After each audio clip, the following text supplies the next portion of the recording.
is something about the Great Lakes that seems to draw people from every corner of the world. From a distance, they look peaceful, vast sheets of fresh water stretching to the horizon beneath quiet skies. But that calm surface is deceptive. Beneath it lies a force powerful enough to swallow ships, erase lives, and leave no trace behind. These inland seas hold mysteries that even modern science cannot fully explain, and for centuries they have taken the careless and the unprepared without warning.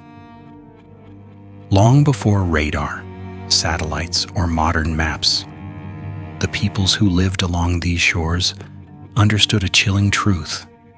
The lakes were never empty. The Ojibwe, the Iroquois, and the Algonquin believed these waters were alive, ancient realms inhabited by spirits, guarded by unseen beings, and governed by forces that demanded respect. My dear friend, tonight we must ask a disturbing question. Were these legends merely myths, or were they the earliest warnings about a power humanity still doesn't fully understand? And the stories you are about to hear were not invented to entertain. They were whispered beside firelight, passed from elders to children, and etched into the collective memory of peoples who lived beside these inland seas for thousands of years. Tonight, we step into those shadows.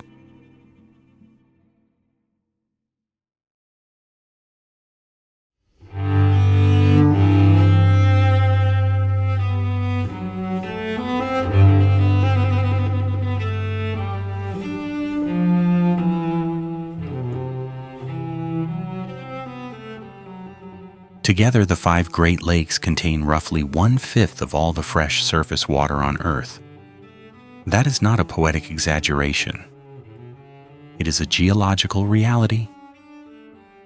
To grasp what that means, imagine collecting every drop of fresh water found in rivers, lakes, and reservoirs across the entire planet, and realizing that 1 out of every 5 drops sits here, inside these 5 lakes alone. Spread across North America, these inland seas cover nearly 95,000 square miles of surface area. That is an area roughly the size of the entire United Kingdom. From the shoreline, the opposite coast often disappears beyond the curve of the Earth itself. When you stand beside Lake Superior or Lake Michigan and look outward, what you see is not a lake. It is a horizon of water that feels indistinguishable from the open ocean. Their depths are just as staggering. In several places, the lake floors plunge well beyond 1,000 feet. To picture that scale, imagine stacking 3 Eiffel Towers on top of one another, and still not quite reaching the bottom in some of the deepest areas. Down there, sunlight never penetrates. The water remains near freezing throughout the entire year. Cold, immense, silent, and unforgiving. Because of their enormous size, the Great Lakes can generate their own weather systems. Warm air masses colliding with these vast bodies of cold water can produce storms with terrifying speed.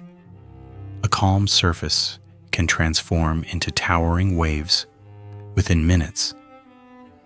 Sailors have long described how the lakes can appear peaceful one moment and violently hostile the next. And the consequences have been deadly. Over the past 2 centuries, thousands of ships have been lost in these waters. Entire crews have vanished. Cargo vessels have disappeared. When all 5 lakes are considered together, their long history of shipwrecks and unexplained disappearances has surpassed even the infamous reputation of the Bermuda Triangle. These waters may be fresh, but they behave with the power of an ocean With that scale in mind, we can now turn to the first of the great legends, one born in the cold depths of Lake Superior, the largest and most formidable of the 5 lakes. Lake Superior stretches across the northern edge of the Great Lakes system, like a vast inland sea. Its size alone can make it feel endless. To the Ojibwe people, who lived along its rugged shores for generations, this lake had another name, Gichigami, the Great Water. And within that great water, they believed, lived one of the most feared beings in their entire mythology. Its name was Mishipeshu, often translated as the Water Panther. Mishipeshu was not imagined as a simple animal. It was something far more powerful, a spirit creature, both guardian and predator. In traditional descriptions, its body resembled that of a mountain lion, muscular, sleek, and powerful. But instead of fur, its skin was covered in shimmering copper-colored scales, glinting like burnished metal beneath the water's surface. From its head rose massive antlers like those of a great stag, twisting outward in dark branching forms. Behind it trailed a long serpent-like tail, strong enough to coil around a canoe and drag it beneath the waves. And its eyes, according to the stories, glowed with an eerie intelligence. The Ojibwe believed Mishipesu lived deep beneath Lake Superior in submerged caverns, where natural veins of copper ran through the rock. Copper was sacred to them, and many believed the creature itself was connected to this powerful metal, perhaps even formed from living copper. When Mishipesu moved through the water, strange disturbances would follow. Fishermen spoke of sudden whirlpools appearing in otherwise calm water, spinning violently without warning. At times, the surface of the lake would begin to churn and boil, as though something enormous was rising from below. In other moments, the wind would die completely, leaving an unnatural stillness across the lake, while waves began moving against the direction of the wind.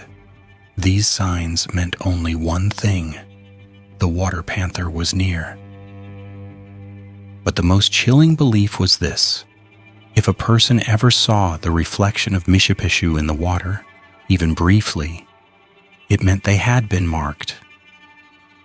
The creature would remember them, and the next time they ventured out onto the lake, it would rise from the depths to claim them. Because of this fear, the Ojibwe developed careful rituals before crossing Lake Superior. Before launching a canoe, travelers would throw tobacco offerings into the water, asking the spirits for safe passage. Some tied strips of red cloth to the bow of their vessels as protection. Many also painted the symbol of the thunderbird onto their canoes. In Ojibwe cosmology, the universe was divided into 3 realms. The sky realm, ruled by the mighty thunderbird spirits. The earth realm, where humans and animals lived. And the underwater realm, the domain of Mishipesu and the Water Panthers. These realms were believed to exist in constant tension. When violent storms erupted across Lake Superior, when lightning tore through the sky and thunder rolled across the waves, the Ojibwe believed they were witnessing a battle between Thunderbird and the Water Panther, a cosmic struggle between the powers of sky and water. And any human caught between those forces was simply in the wrong place at the wrong time.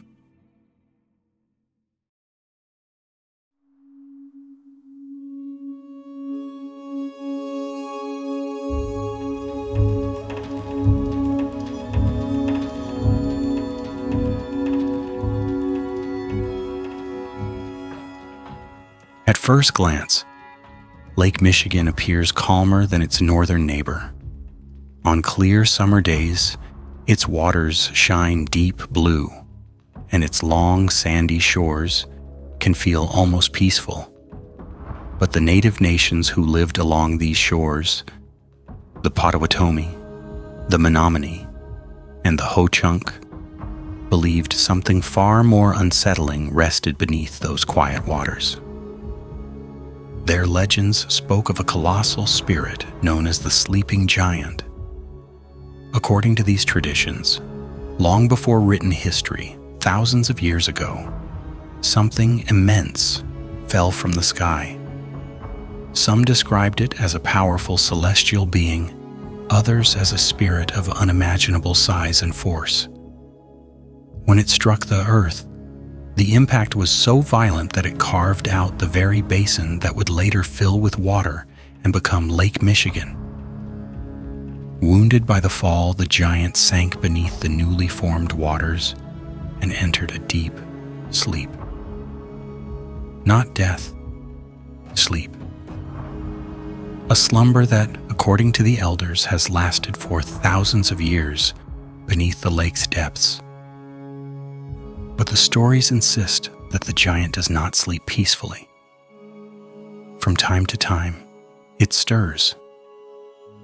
And when it does, the signs are unmistakable. The first warning appears in the water itself. The surface of the lake begins to change color, turning a strange, greenish-black shade that fishermen say looks unnatural even from a distance. Fish behave erratically, swimming in frantic circles or suddenly washing up along the shoreline. Birds sense the disturbance as well. Phloxes that normally cross the lake will abruptly change course, refusing to fly over certain stretches of water, as if avoiding an unseen boundary. Then comes the sound. Witnesses described hearing a deep, low rumble rising from beneath the lake, less a noise than a vibration. It is felt in the chest, more than heard in the ears, like the distant echo of something enormous shifting far below the surface. According to the stories, these are the moments when the sleeping giant turns in its slumber. And on the rare occasions when it wakes more fully, the results are catastrophic. Without warning, enormous waves can rise from an otherwise calm lake, walls of water appearing beneath clear skies. Entire villages along the shoreline were said to have been swept away by these sudden surges. At the same time, the earth itself would tremble. Witnesses spoke of ground shaking along the coast, as if the lake floor itself were moving. And in the center of the disturbance, some claimed to see something even more terrifying, a massive form breaking the surface of the lake. A shape so vast it defied comprehension, its back appearing like dark stone or hardened earth, before it slowly sank again into the depths. For the tribes who passed down these stories, the legend carried an even deeper warning. They believed the sleeping giant remained dormant only as long as humans respected the lake. But if people grew arrogant, if they built great cities along the shores, polluted the waters, and treated the lake as if it belonged to them, the giant would one day awaken completely, and when that day came, it would rise from the depths and reclaim its domain, sweeping away the cities, the ships, and everything humanity had built along its shores. A reminder that some forces of nature, once awakened, cannot be controlled.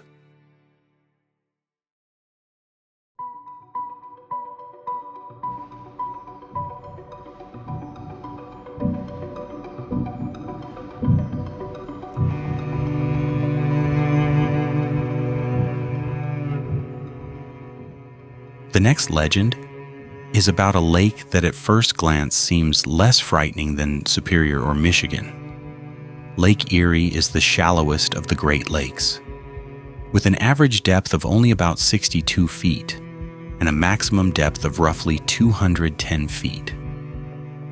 Compared with the 1,000-foot depths of Lake Superior, Erie might appear almost manageable. But that illusion has proven deadly. Because of its shallow basin and wide surface, Lake Erie can transform faster than any other Great Lake. Warm air colliding with the lake's relatively shallow waters can produce sudden, violent storms that appear with almost no warning. For centuries, sailors have learned that Erie can shift from calm to chaos in minutes. It is precisely this unpredictable nature that gave rise to one of the most unsettling legends among the native peoples who lived along its shores. They spoke of the storm demons of Lake Erie. According to traditions preserved by the Iroquois and the Erie people, these were not ordinary spirits. They were believed to be the restless souls of warriors and travelers who had drowned on the lake, men who died violently in storms, their anger and pain binding them to the water.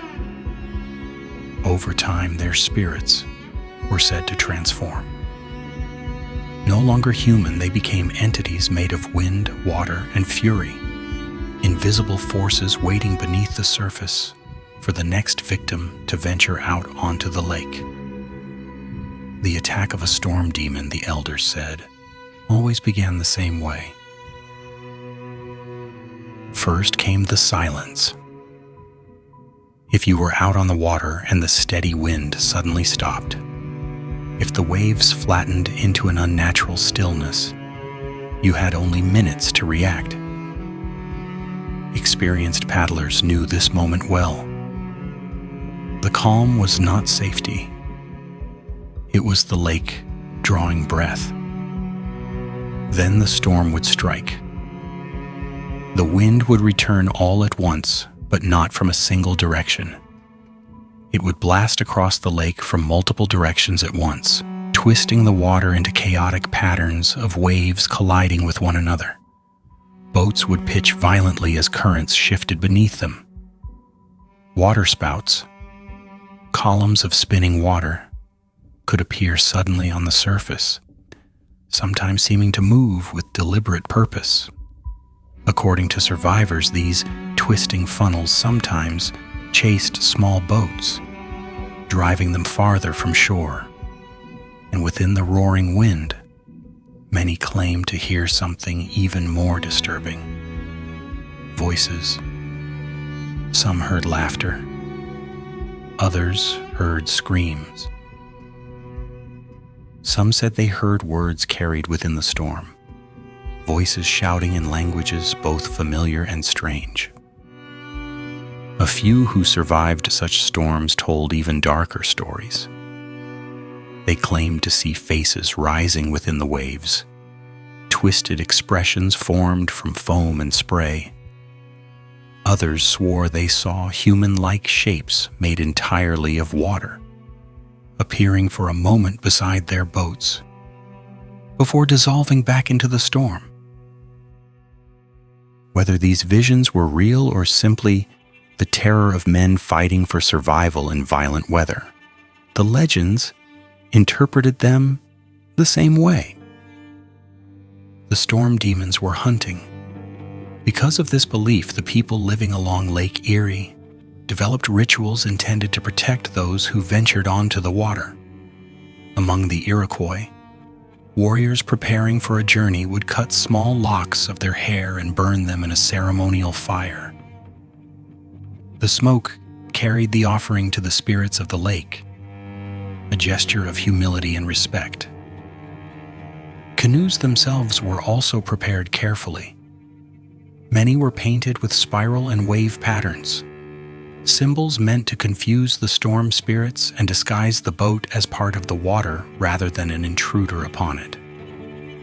But the most important protection was not ritual. It was attitude.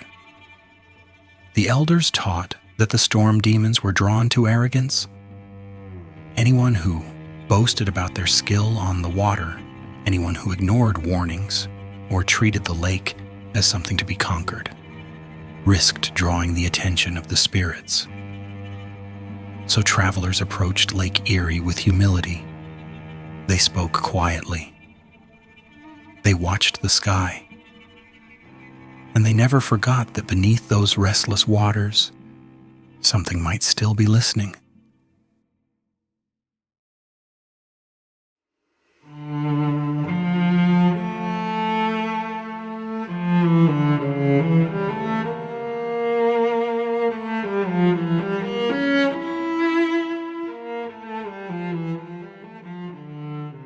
My dear friends, after the storm-haunted waters of Lake Erie, the legends of the Great Lakes take an even stranger turn when we reach Lake Ontario, the smallest of the 5 lakes by surface area, but one that carries perhaps the most unusual story of all.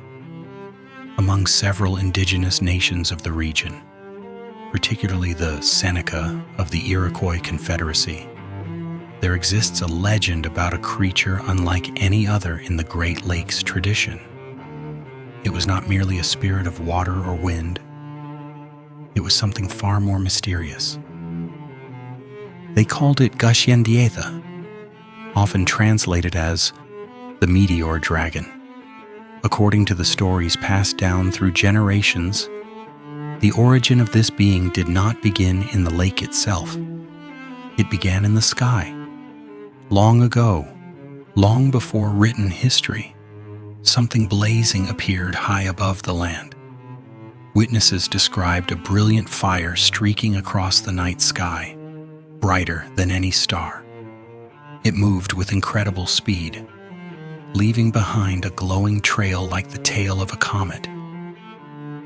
Then it fell. The object plunged into what is now Lake Ontario, striking the water with tremendous force. The impact sent waves surging across the lake and steam rising into the sky. But what fell from the heavens was not merely a rock. According to the legend, it was alive. The creature that emerged from the depths was described as a massive serpent-like dragon, its body long and powerful like that of a giant snake. Instead of scales of flesh, its body was covered in metallic plates that shimmered and reflected light like molten iron. Its eyes burned like living coals, and its presence carried heat, intense, unnatural heat. Whenever Gashienda moved through the waters of Lake Ontario, the lake itself seemed to react. Fishermen told stories of patches of water suddenly beginning to steam. In some places, the surface of the lake would bubble as if boiling. Fish caught in those waters were sometimes found already cooked, flesh softened by the heat rising from below. Small boats drifting over such areas reported something even more alarming. The wood of the hull would grow so hot that sailors could barely touch it. Oars dipped into the water felt warm, sometimes almost scalding. It was as if a furnace was moving beneath the lake. But Gashienda was not limited to the water. According to the stories, the meteor dragon could also leave the lake and take to the sky.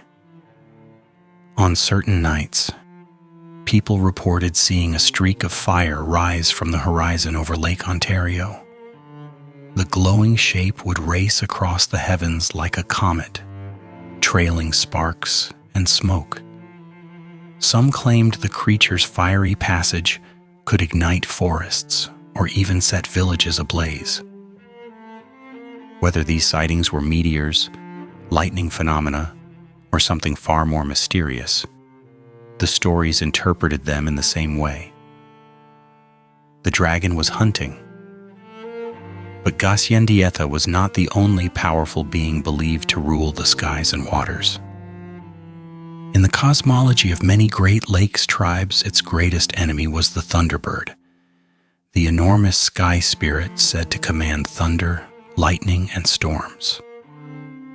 When the two beings encountered one another, the result was said to be violent and spectacular. Massive banks of fog would roll suddenly across the lake. Lightning would split the sky again and again. Thunder would echo across the water like the beating of colossal wings, and the lake itself would erupt into storms. To the people watching from the shoreline, these violent weather events were more than natural phenomena. They were signs of a battle taking place beyond human understanding. A clash between the fiery power of the meteor dragon and the storm-wielding might of the thunderbird. A reminder that, in the world view of the people who first lived beside these waters, the Great Lakes were never empty. They were alive with forces that could rise at any moment from the depths or descend suddenly from the sky.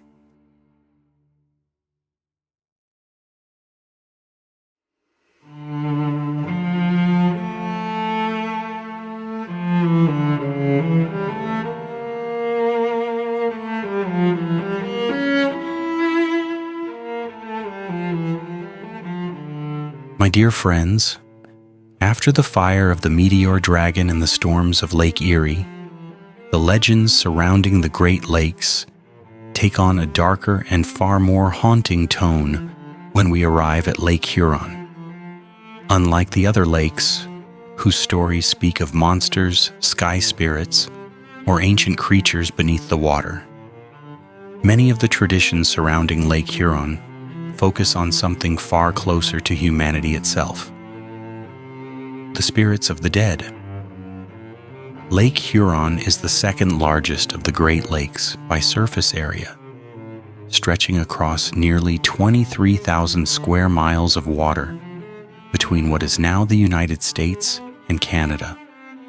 Its shoreline is broken by thousands of islands, most famously Manitoulin Island, the largest freshwater island on Earth. For thousands of years, indigenous peoples, including the Anishinaabe, the Ottawa, and the Ojibwe, lived along these shores and traveled across these waters. And among the stories passed down through generations is one of the strangest phenomena ever associated with the Great Lakes. It is known as the Singing Stones. Along certain rocky stretches of Lake Huron's shoreline, travelers reported hearing a faint sound rising from the rocks themselves. At first, it resembled the distant tone of wind passing through hollow stone. But when the air was still, the sound changed. It began to resemble voices, low, echoing tones that seemed almost musical, like a chorus carried through the stone by the water below. The phenomenon appears most often during quiet evenings, when waves lap gently against the shore and the wind drops to almost nothing. Visitors described standing among the rocks and hearing a strange humming sound vibrating through the ground beneath their feet. To the indigenous peoples who lived beside the lake, this sound carried a far deeper meaning. They believed the stones were singing with the voices of those who had drowned in the lake. Lake Huron has long been a dangerous body of water. Its shifting weather and complex currents have claimed many lives over the centuries. Canoes overturned, fishermen vanished, entire boats disappeared into sudden storms. According to the old traditions, the spirits of those lost souls did not leave the lake. Instead, they remained within it, their voices carried through the stones along the shoreline. The elders warned travelers never to listen to the singing stones for too long, because the sound, they said, had a dangerous power. Those who lingered near the stones and listened too closely could slowly fall into a trance-like state. The voices would grow clearer, softer, almost welcoming. Some who experienced this sensation described feeling an overwhelming urge to walk closer to the water, to step down toward the waves as if answering a distant call. And if they followed that call, the stories say, they would walk straight into the lake. Another legend tied to Lake Huron speaks of a place even more disturbing. A cursed island somewhere among the lake's many scattered landmasses. The story tells of a village that once stood there centuries ago. According to the oral traditions, a deadly disease swept through the settlement with terrifying speed. Within days, nearly everyone on the island died. There were too few survivors left to perform proper burial rites. Many of the bodies were left where they fell, inside homes, along the shore, and in the forest surrounding the village. Soon afterward, the remaining survivors abandoned the island entirely. But the story does not end there. Later travelers who landed on the island reported strange experiences almost immediately. Some claimed to see shadowy figures moving between the trees, disappearing whenever they approached. Others heard whispers carried on the wind, voices too faint to understand, but clearly present in the still air. Even more unsettling were the reports that time itself seemed to behave strangely there. Visitors described spending what felt like only a few minutes exploring the island, only to return to their boats and discover that hours had passed. Whether these stories were born from real experiences, imagination, or the deep psychological effect of isolation and fear, they carried the same warning. Lake Huron was not only a place of water and islands. It was a place where the boundary between the living and the dead could feel dangerously thin.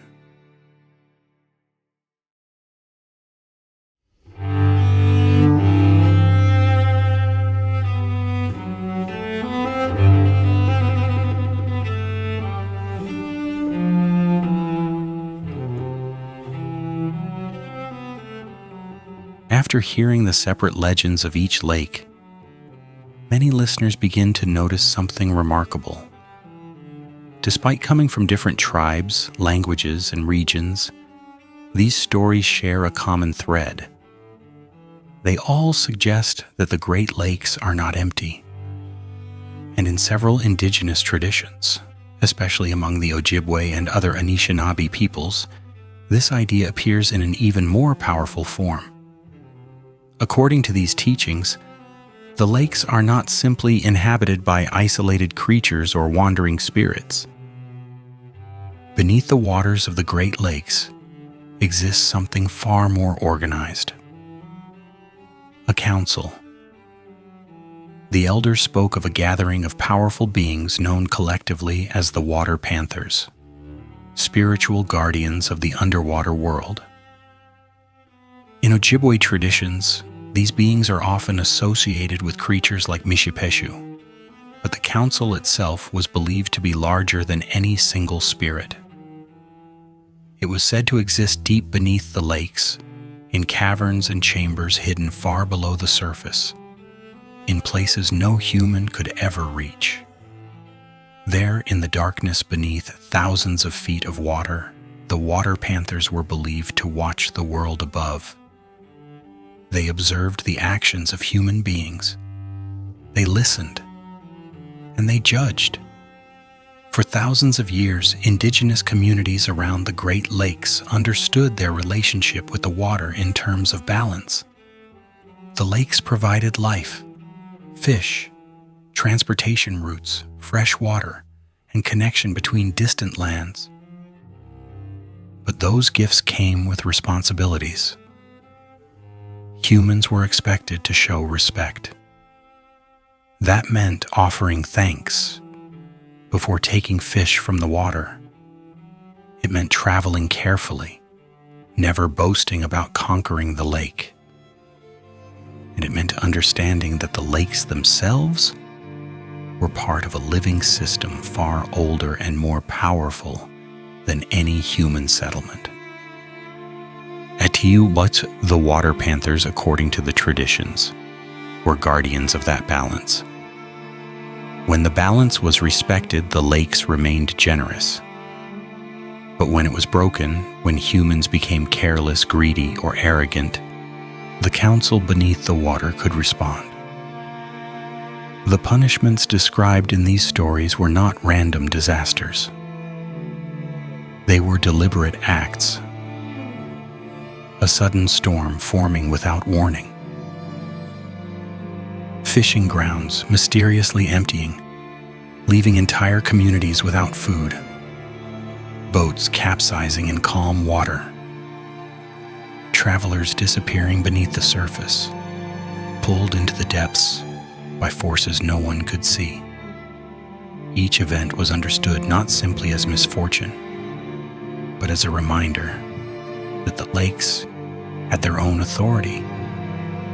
Yet perhaps the most unsettling aspect of this belief was not the punishments themselves. It was the patience of those who delivered them.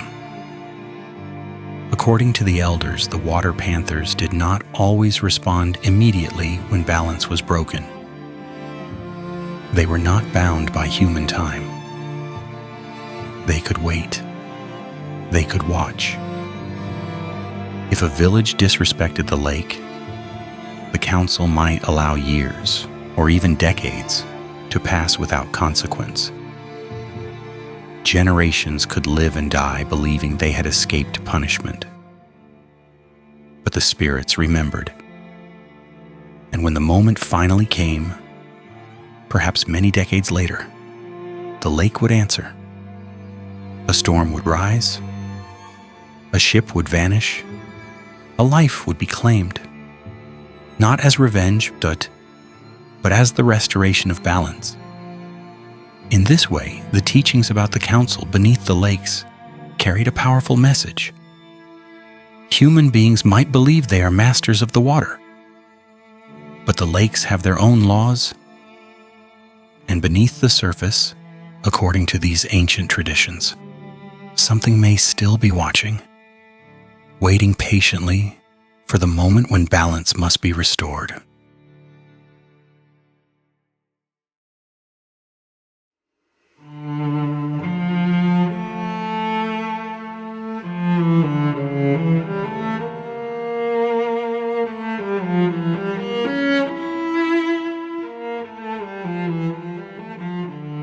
After the legends of spirits beneath the lakes and creatures hidden in the depths, there is one story that stands apart from all the others.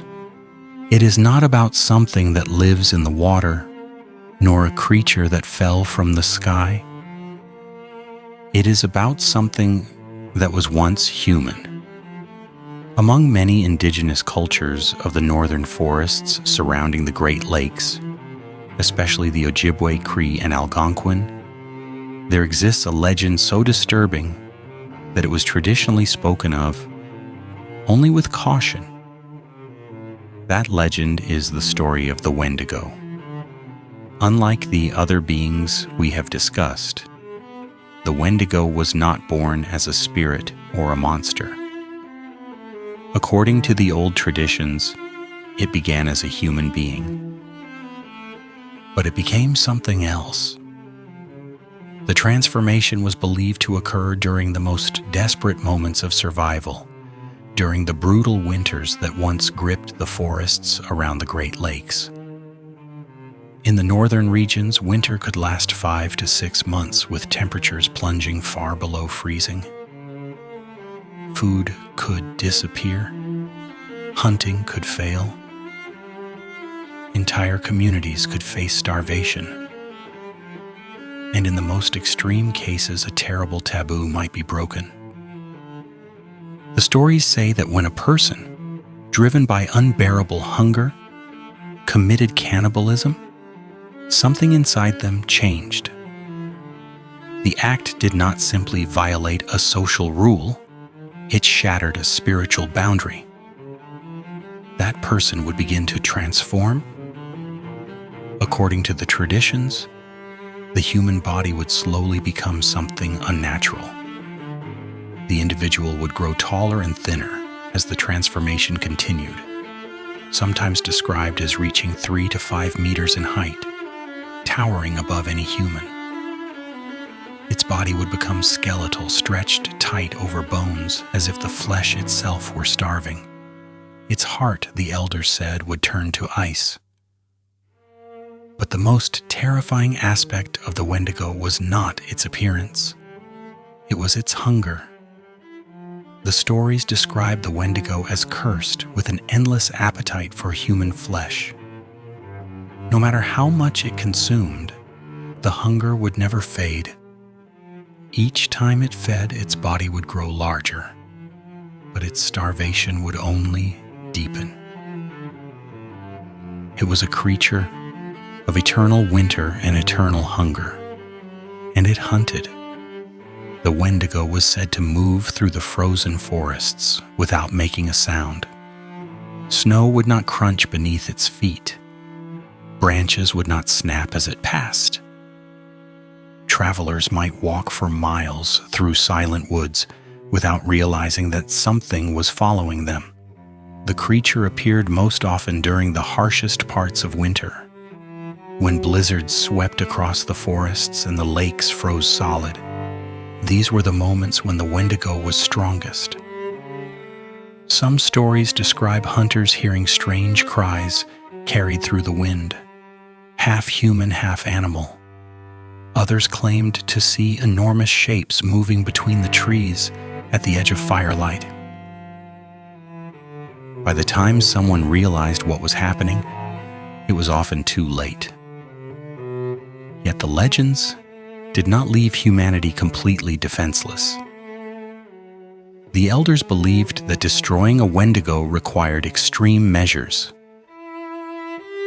It could not simply be killed like an ordinary animal. The creature's cursed spirit was believed to survive even after its body was destroyed.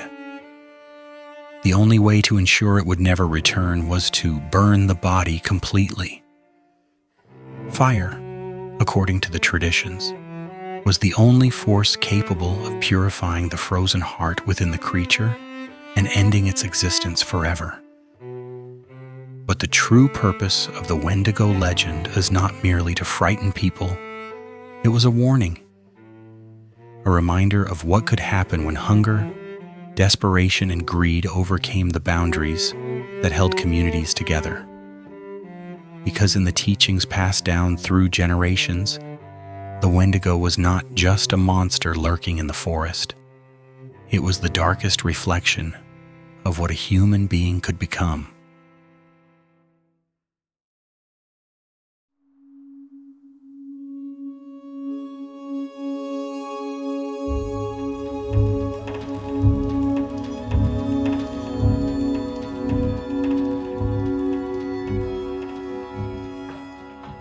After exploring the legends of Mishipeshu, the sleeping giant, the storm demons, the meteor dragon, the restless spirits of Lake Huron, and even the terrifying Wendigo, we return to an important question from the beginning.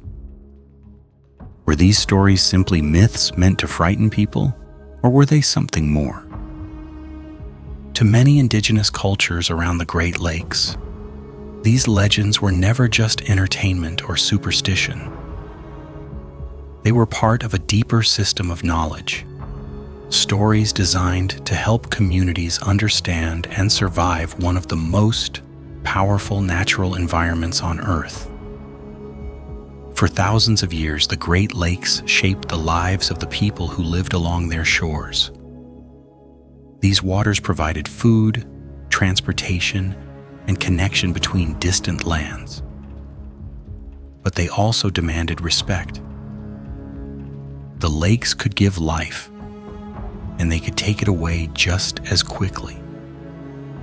Before modern science, weather satellites, and advanced navigation systems, people needed ways to pass down knowledge about danger. The legends served that purpose. They transformed environmental warnings into unforgettable stories. A child might forget a simple rule about storms, but a child would never forget the story of a water panther rising from the depths. Through these legends, generations were taught to approach the lakes with humility. They learned to watch the sky, read the wind, and understand that nature was not something to conquer, but something to live alongside. And when we look at the physical reality of the Great Lakes, those warnings make perfect sense. Despite being freshwater, the Great Lakes behave in many ways like inland oceans. Their enormous size allows them to generate powerful storms. Waves can rise over 20 feet high, crashing across the water with tremendous force. In the winter and early spring, the temperature of the water often hovers around 60 degrees Fahrenheit or far colder. A person who falls into water that cold can lose muscle control in just a few minutes. Hypothermia can follow quickly, making survival extremely difficult without immediate rescue. These conditions have made the Great Lakes some of the most dangerous bodies of fresh water on Earth. Over the past 2 centuries, historians estimate that more than 30,000 people have died on the Great Lakes. Thousands of ships have been lost. Entire crews have disappeared during sudden storms. And even today, accidents still occur every year. Modern technology has given us radar, GPS, weather forecasting, and powerful ships. But the lakes themselves have not changed. They are still vast, they are still deep, and they are still cold. Perhaps this is the deeper message hidden within the old legends. The people who first lived beside these waters understood something that modern society sometimes forgets. Nature does not care about human confidence. It does not care about ships, engines, or technology. When conditions change on the Great Lakes, they can change with extraordinary speed. A calm morning can become a violent storm by afternoon. A safe shoreline can become deadly water within minutes. The ancient stories were not simply tales of monsters and spirits. They were warnings.